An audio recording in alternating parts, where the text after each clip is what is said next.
Good evening. Welcome to my channel English with RCM sir. Today we have selected an important topic, syllable means sound unit.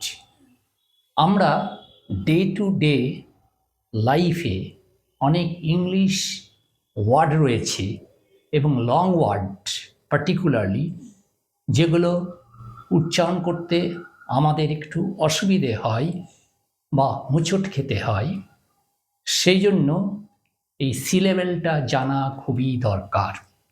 Syllable মানে sound unit, অর্থাৎ একটা বড় word বা long ওয়ার্ডকে যতটুকু ছোট ছোট ইউনিটে ভাগ করে আমরা উচ্চারণ করতে পারবো তত আমাদের সুবিধা হবে, আমাদের উচ্চারণের সুবিধা হবে, প্রোনাউন্সিয়েশনে আমাদের স্পেলিংয়ের সুবিধে হবে বানানের ক্ষেত্রে।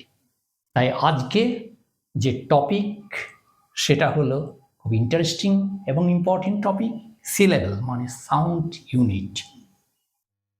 যেমন একটা ওয়ার্ড ফাদার, আমরা ফাদার একসঙ্গে উচ্চারণটা না করে আমরা যদি এটা উচ্চারণের সুবিধার জন্য এবং pronunciation at the same time স্পেলিংয়ের সুবিধার জন্য আমরা ফাদার অর্থাৎ এটা দুটো ইউনিটে ভাগ করে নিয়েছি, একটা ফ, একটা হচ্ছে ধ, ফাদার। এবারে আমাদের জানা দরকার এই সিলেবেল টাইপ কী কী রয়েছে, অর্থাৎ types of syllables. Types of সিলেবেলসের মধ্যে রয়েছে monosyllabic, number 2 disyllabic, number 3 trisyllabic, number 4 polysyllabic. Monosyllabic, mono মানে হলো সিঙ্গেল বা ওয়ান। মোনোসিলেবিক কোনগুলো?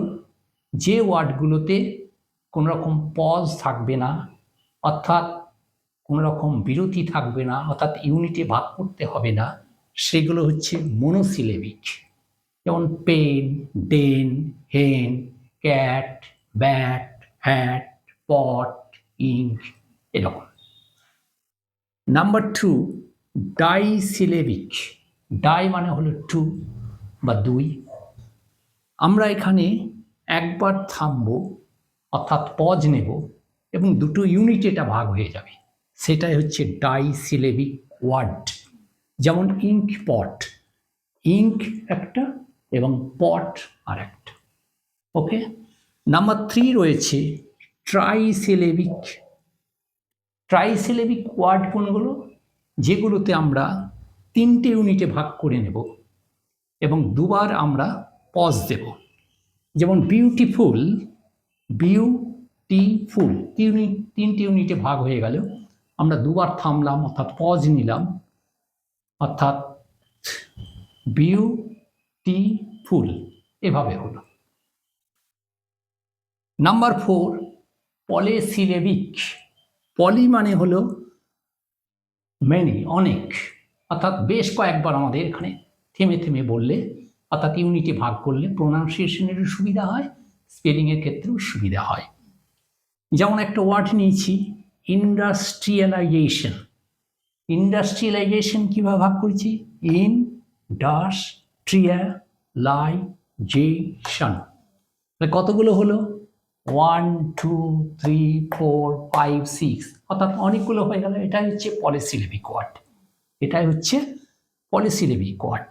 এবং এখানে পজ নিয়েছি 1 2 3 4 5, না, আমরা 1 2 3 4 5-এ আমরা এভাবে পজগুলো নিয়েছি, অর্থাৎ থেমেছি এবং অনেকগুলো ইউনিটে ভাগ হয়েছে, 1 2 3 4 5 6, এভাবে ইউনিটে আমাদের ভাগ হয়েছে।